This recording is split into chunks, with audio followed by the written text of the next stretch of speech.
Hello everyone, my name is Matthew Barry and I'm part of a team of 5 along with Errol Basusta, Maria Majid, Xin Zhang, and Xinyu Sheng. As part of the University of Michigan School of Information graduate course, SI 622, Usability Evaluation and Needs Assessment, we conducted a usability study for the University of Michigan Biological Station Research Gateway, which I'll refer to as UMBS for short. Our goal is to provide valuable feedback in order to improve UMBS site use and overall user experience. The site serves as the repository for datasets gathered at U of M biological sites, as well as providing a complete bibliography of research based on those datasets. UMBS also provides property maps, a list of site information, information about current and ongoing research projects, and a plethora of other resources. We begin with interviewing our client, who is the primary stakeholder requesting the study. Our goal is to understand project needs and any specific concerns our client might have. We then conducted 5 user interviews with established UMBS users that our client recommended to us. Through these interviews, we aim to understand more about the population of UMBS users and what they use the site for, as well as how they used it. We used our findings from these interviews to create 3 user personas and scenarios to gain better insights into the UMBS user community.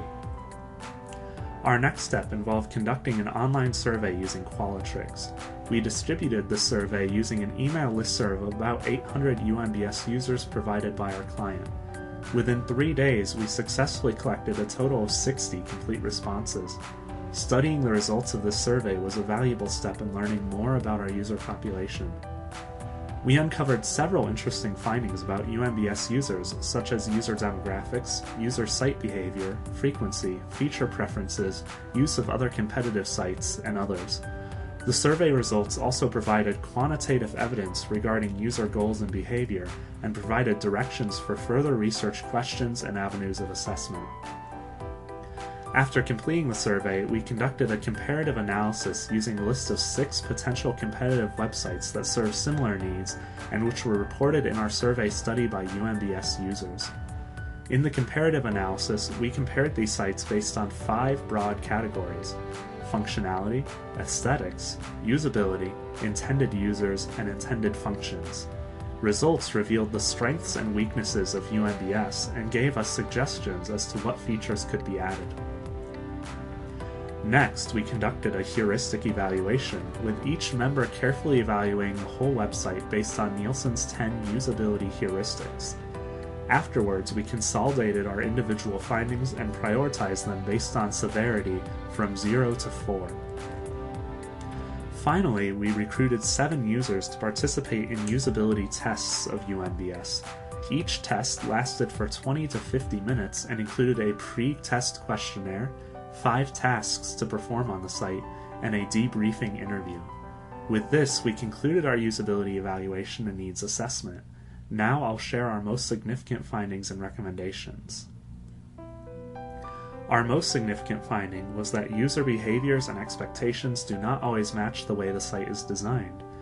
For instance, we found that, first of all, most users prefer sites with better metadata, relational frameworks, and filter tools. Secondly, most users are only looking for data on a single specific topic and want to be able to find that topic quickly and easily. Next, when looking for data, users want visual assurance of whether or not the data is confirmed to be reliable and how processed the data is. Finally, users expect consistency between site pages and want all content to be easy to identify at a glance. Our recommendation for this is that the site be redesigned with the specific tasks that users commonly perform in mind. Doing iterative building while conducting usability tests of each section of the site would be a good way to do this. Another method would be to use personas, such as the ones that we constructed, to evaluate whether or not an archetypical user would value a section of the site while creating it. Our next significant finding was that most users reported some difficulty navigating through the site for the following reasons. First of all, the site has a complex layout with many subpages that are difficult to find. Often the names of menu items are not intuitive enough, leaving users unsure of where to go to find what they're looking for. Secondly, the Research and Data navigation menu contained too many items, which seemed to overwhelm users. Finally, most users did not seem willing to visit pages that were more than one click away from the main menu page unless there was a clear actionable item to lead them there and help them feel confident that the page would have the information they were looking for. We recommend redesigning the site structure to be more straightforward. Links from the main menu should be more explicit, making it clear what they lead to. Having multiple links that lead to similar sounding resources, such as research sites and research facilities, should be avoided. Additionally, each page should have content that is as concise as possible and should make each action that can be performed from the page explicit and easy to understand. We also discovered that certain site features are broken and need immediate attention. First of all, under the Publication tab, the search bar does not work, making it hard to find bibliographic information. Additionally, there are many links on the site that lead to blank pages rather than to the content they're supposed to provide. Finally, we found that many of the advanced search tools on various pages of the site fail to provide useful tools to actually assist in searching. For this, we recommend thoroughly exploring the site after each new build to ensure that every site function is working as intended. Finally, we uncovered a number of features that UMBS users would like implemented. One of these was that users want connections between physical samples, datasets, and research papers. Secondly, users also expressed interest in interactive maps and information visualization tools.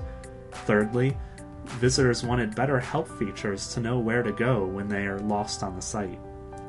Finally, users want accessibility and for the web page to be responsive so that it can be viewed on a mobile platform.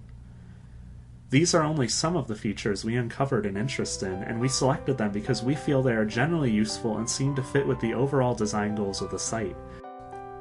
While conducting our evaluation, we ran into a few limitations. The first limitation was the narrow timeline we had to work with. On average, we had only 2 weeks to perform each method, and we were further limited by personal schedule differences among group members. As a result, we were often not able to devote as much time as we would have liked to each individual evaluation. Our second issue is the small sample sizes we frequently had to work with. This was due in part to our narrow timeline, but was also caused by a lack of overall budget for recruiting users for our evaluations. That concludes the summary of findings and recommendations for the University of Michigan Biological Station Research Gateway website. Thanks for listening.